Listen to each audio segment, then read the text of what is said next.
भाई यहाँ पे जो गूगल होता है ना, उसकी भी बैंड बज जाती है। खुद नहीं पता होता कहाँ पर कौन सी गली है। अभी हम जा रहे हैं मणिकर्णिका घाट।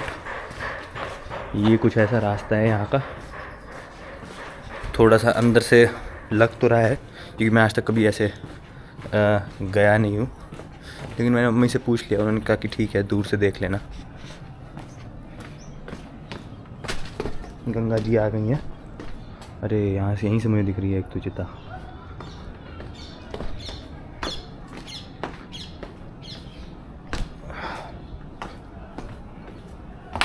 यहाँ पे लकड़ियाँ वगैरह।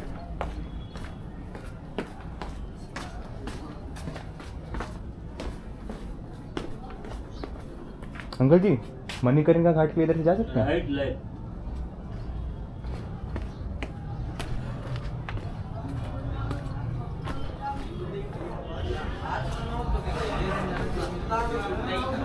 आज से करा दो और मोहल्ला में मकान कब्जा कर लेगा। चला अच्छे मणिकर्णिका घाट है। ओम नमः शिवाय, ओम नमः शिवाय, ओम नमः शिवाय।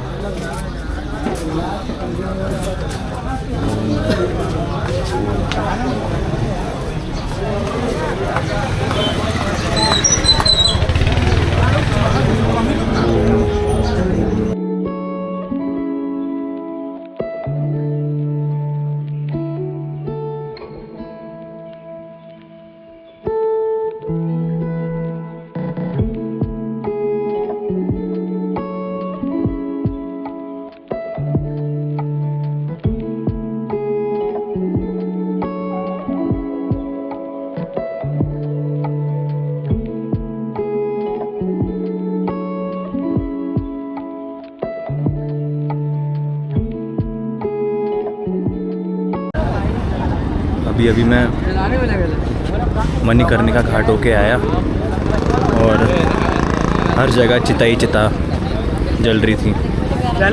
काफ़ी देर तक मैं खड़ा रहा और कहीं ना कहीं ये रियलाइज़ हुआ कि आदमी का जीवन कुछ नहीं है। आज मैं ज़िंदा हूँ तो मैं बहुत कुछ कर सकता हूँ, और जिस दिन मेरी सांसें चलना बंद हो गई या मेरी सोल मेरी बॉडी से निकल गई, उस दिन इस बॉडी का कुछ भी नहीं है, जला दिया जाता है। सारे रिश्ते जो पीछे रह जाते हैं वो याद बन के रह जाती है बस। काफ़ी इमोशनल कर देने वाला मोमेंट है। इतने सारे लोग एक साथ इस दुनिया से जा रहे हैं।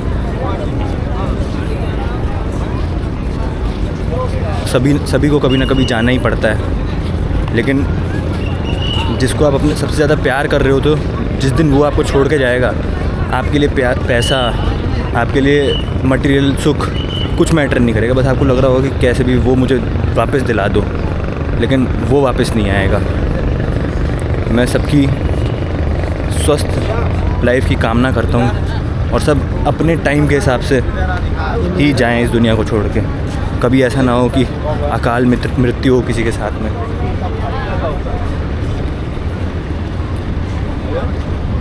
काफ़ी डरावना प्लस इमोशनल एक्सपीरियंस था। मणिकर्णिका घाट से आ रहा हूँ तो बोलते शमशान घाट में जाना अच्छा नहीं होता। मैंने आज मेरा अभी तक जनेऊ भी नहीं हुआ है, तो इस वजह से गंगा में पूरा स्नान तो नहीं, लेकिन खुद को पवित्र करने के लिए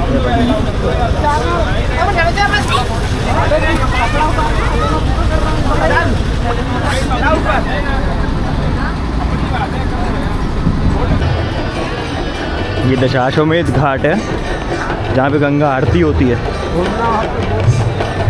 भीड़ तो है, 6 बजे शुरू होती है, 5 बज रहे हैं। यहाँ पे बोट के थ्रू भी जा सकते हैं, 100 रुपये पर बोट लेती है आरती और सारे घाट घुमाने की। लेकिन मुझे तो आरती पास से देखनी थी।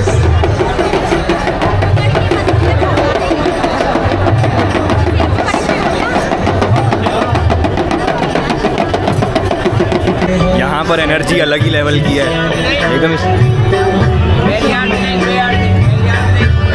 प्रिपरेशन शुरू हो गई अभी सिर्फ 5 बजे, जबकि 6 बजे से है।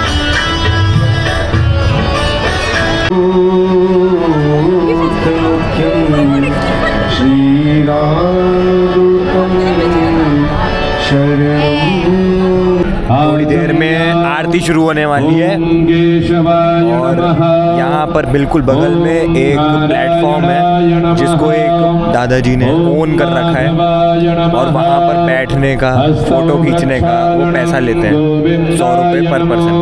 तो मैं जिधर बैठा हूँ मैंने उनको 100 रुपये दे दिए और मस्त 1 घंटे से मैं यहीं पर बैठा हूँ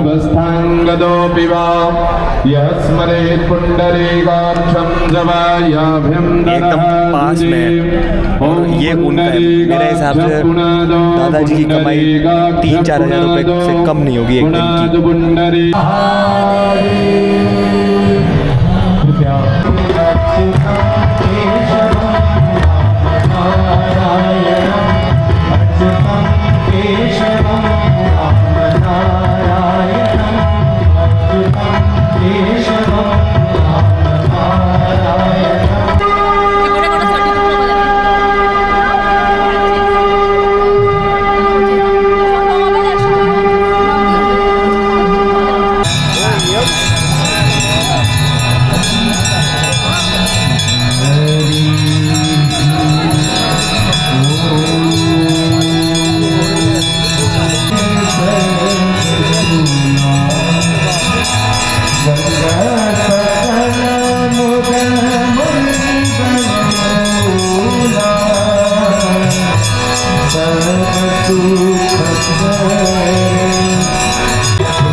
इतनी देर से वहाँ बैठे बैठे वेट किया मैंने 1.5 घंटा, 1 घंटे की आरती करी और मैं अपने नीज़ पे बैठा हुआ था तो एकदम थक चुका हूँ मैं अब। और पानी नहीं पिया मैंने बहुत देर से, खाना भी नहीं खाया। अब मैं जल्दी से अपने होटल जाऊँगा, होटल जाके तुरंत खाने पीने का इंतज़ाम करूँगा क्योंकि मुझे लग रही है बहुत तेज़ भूख और प्यास।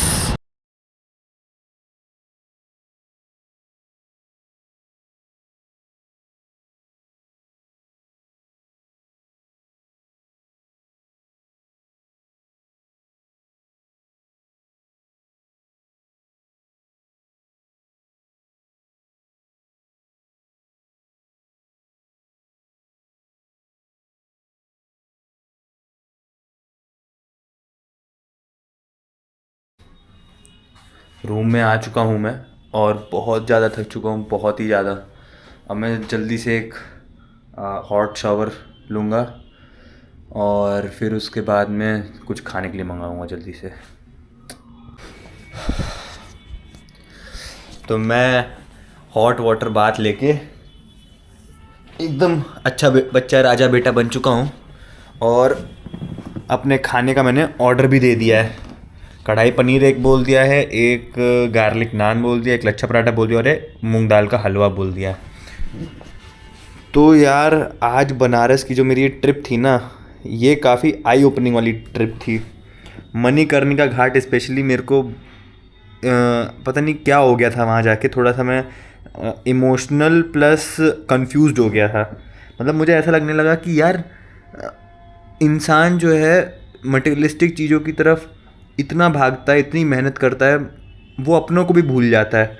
आपके जो इम्पोर्टेंट रिलेशंस होते हैं वो भी भूल जाते हो आप अगर किसी मटेरियलिस्टिक चीज़ के पीछे पड़े हो।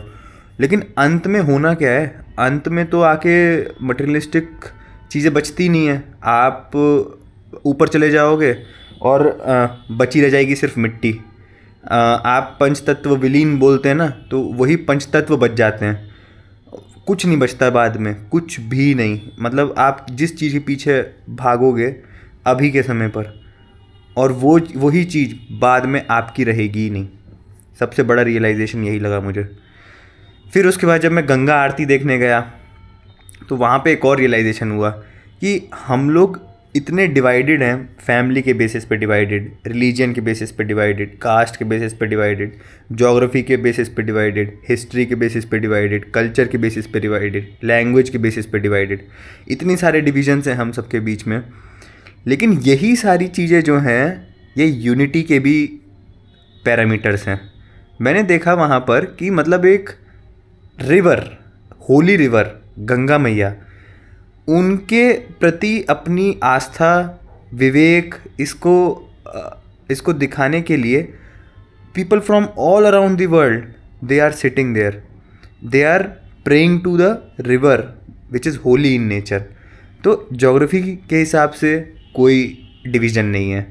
रिलीजन, आस्था एक ऐसा प्रतीक है जहाँ पर आप इतने विलीन हो जाते हो कि आपको यही समझ में नहीं आता कि पास में बैठा हुआ आदमी आपका अपना है या फिर पराया है। आप सबको अपना मानने लगते हो वहाँ पे बैठे हुए। जब बोलते हैं बोलो महाकाल की, सबकी एक ही स्वर में जय निकलता है, यूनिटी।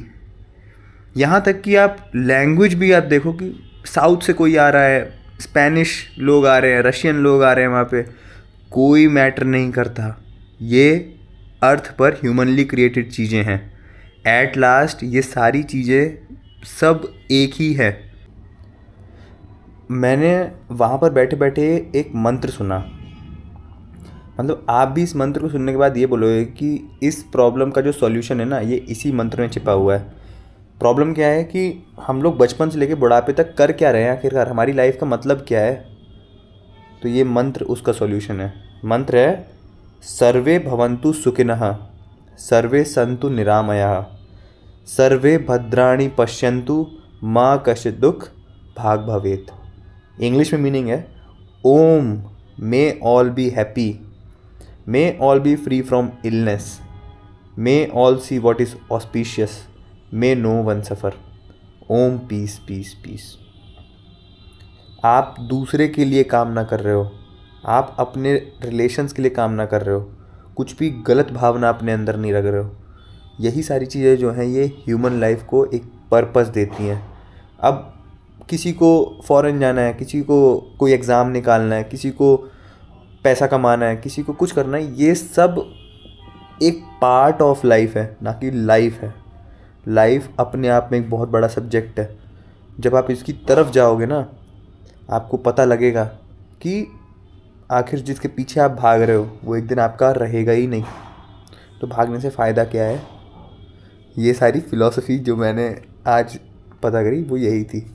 लेकिन ये है कि वर्ल्डली लाइफ में अपने अपने डिज़ायर्स होते हैं जिसको आप फुलफ़िल करना चाहते हो, आपको पीछे भागना पड़ता है चीज़ों के। बस पीछे भागते भागते ऐसा ना हो कि कुछ चीज़ें पीछे ऐसी छूट जाएं जो कभी वापस ना आए। बस आप ये ध्यान रखो। बाकी बनारस की ट्रिप अभी तक की मेरी बहुत अच्छी रही। ये व्लॉग आपको पसंद आया हो तो सब्सक्राइब कर देना, लाइक कर देना, शेयर कर देना, और मिलते हैं हम लोग नेक्स्ट व्लॉग में। थैंक यू, बाय बाय, शब खैर।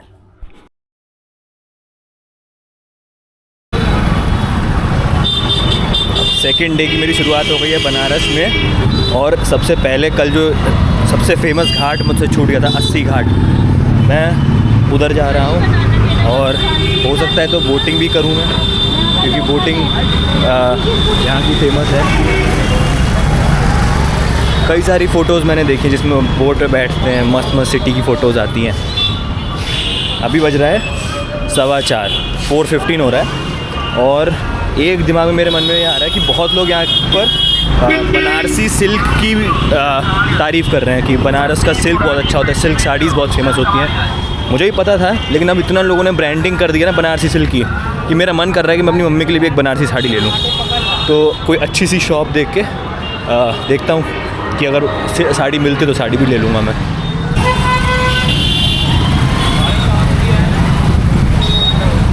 जाम लगा हुआ है, सारे लोग लग रहा है 80 घाट ही जा रहे हैं। उधर मेरे को ऑटो ने छोड़ा और वहाँ से एकदम सीधा सीधा रास्ता है, बाई वॉकिंग अराउंड 300 या 400 मीटर होगा। सामने दिख तो रहा है 80 घाट। यहाँ पे लोग ए करके ऐसे बुलाते जैसे वो एक मीम आया था ना जिसमें अमित शाह बोलता है ए सफ़ेद गमछा, वैसे वाला। किसी दिन अपनी बाइक से आएंगे तो मतलब यहाँ तक बाइक को अलाउड है आना, बढ़िया है। सीधा घाट तक बाइक से ही आओ।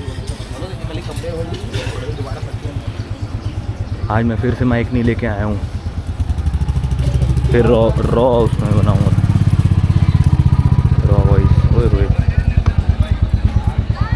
ये है अस्सी घाट। भीड़ बहुत है।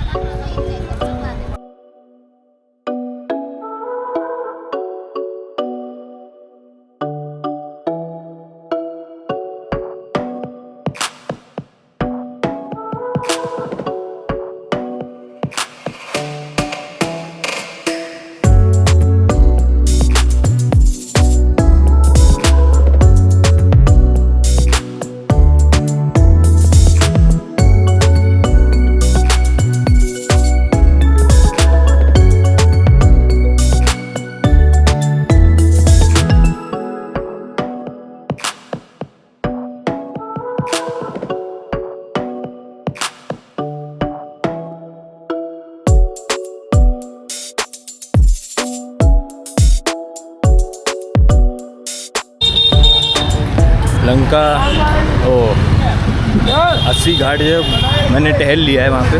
बोटिंग मैंने नहीं करी क्योंकि उसके अंदर वो यहाँ से नमो घाट ले जा रहे थे सीधा, और मेरी बस जो है वो 7:40 पे है। अगर मैं नमो घाट चला जाऊँगा तो लेट हो जाएगा मुझे आने में। उससे अच्छा ये है कि मैं किसी बढ़िया सी सिल्क की दुकान देख के साड़ी देखता हूँ कि कहाँ से बढ़िया साड़ी मिल जाए मुझे।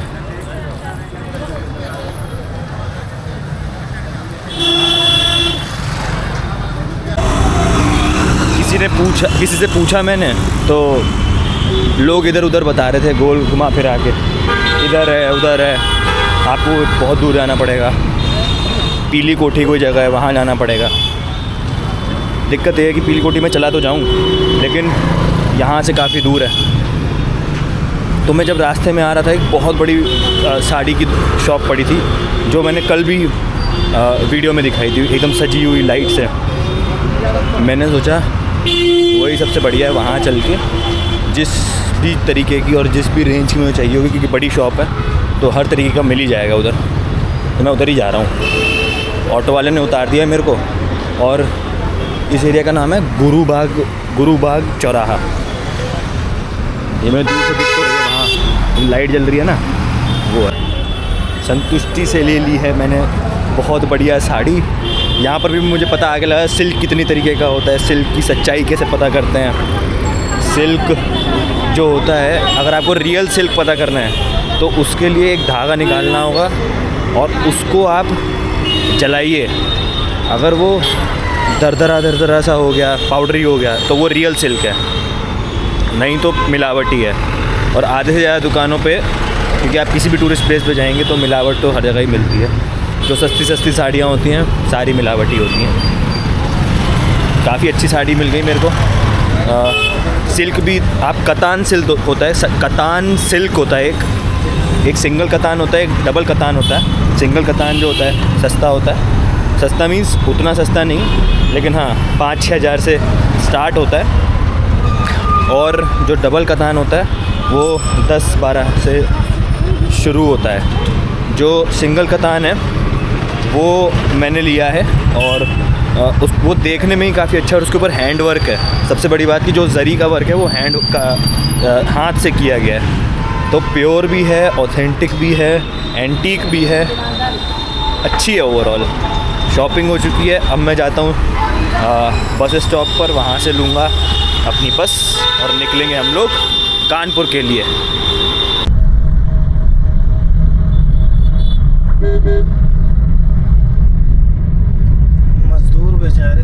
मैंने रेड बस से फ्लिक्स वाली बस कर ली थी बुक। ऊबर से मैं यहाँ तक आ गया हूँ, आसानी से मिल गई थी ऊबर जिला उद्योग केंद्र से 10 मिनट के अंदर। और फिर मैं यहाँ तक आया, अराउंड 10 या 15 किलोमीटर दूर है ये जगह सिटी से, तो आने में भी मेरे को आधा घंटा लग गया। रोड अच्छी थी लेकिन थोड़ा बीच में जैम था। लेकिन अब मैं 6:50 हो रहा है, जल्दी पहुँच गया हूँ। 7:40 की बस है, मस्त स्लीपर वाली बस करा ली है मैंने।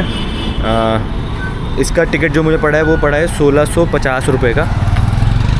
देखते हैं कैसा एक्सपीरियंस होने वाला है। अगर वैसे वंदे भारत का टिकट जो है वो तो 1050 का ही है, लेकिन उसके अंदर खाना वाना सब मिलता है। इसके अंदर खाना वाना नहीं है, लेकिन हाँ लेट कर जाने वाला है और मैं कानपुर जल्दी पहुंच जाऊंगा, 1:30 बजे तक पहुंच जाऊंगा, ये भी बात है। तो सब देखते हुए मैंने इसी में कराने का सोचा। वैसे रात में 10 बजे की भी एक ट्रेन थी, स्पेशल थी लेकिन वो, और इसका मैंने पास्ट रिकॉर्ड चेक किया तो वो पिछली बार 9 या 10 बजे कानपुर पहुंची थी अगले दिन, तो 12 घंटे ले रही थी वो पूरे। इस वजह से मैंने सोचा ठीक है यही अच्छा है। अभी ये मैं मोहन सराय करके एक पॉइंट है वहाँ पर खड़ा हुआ हूँ, ट्रांसपोर्ट नगर के पास में। यहीं पर बसेस आके रुकती हैं और प्राइवेट वाली है मेरी। देखते हैं कैसा होता है एक्सपीरियंस। ये सीधा रोड जो है ना, ये जो सीधा रोड इस साइड है, ये इलाहाबाद साइड जाती है, फिर वहाँ से आगे कानपुर और आगे फिर दिल्ली। हमारी बस फ्लिक्स बस।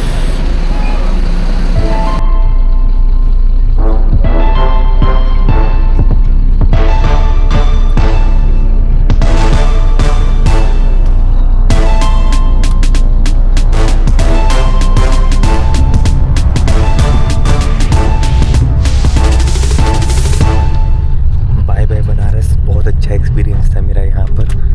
फिर से मिलते हैं किसी नई डेस्टिनेशन के साथ में। थैंक यू, शब्बा खैर।